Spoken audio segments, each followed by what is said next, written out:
Welcome. In this video, I'll show you how to import contacts from Gmail to iPhone. Alright, if you found this video helpful, please leave a like and subscribe to the channel for more such tutorials. It's pretty easy. Just go ahead and open up the settings app, tap on it.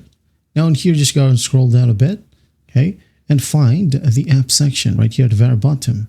So just tap on it, and once done, go and find contacts, okay, just right here. So tap on it. And once done, we have here at the top contacts account. So tap on it.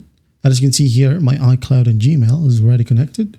Now, if you don't have Gmail right here, well, just got to tap on add account.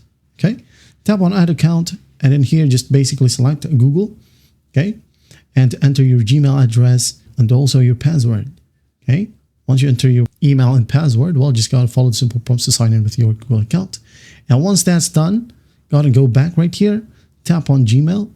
Okay, just make sure that contacts is enabled, so it will just automatically sync.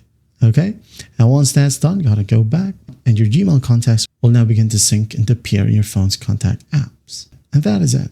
Well, I hope this video helps, and I'll see you in the next one.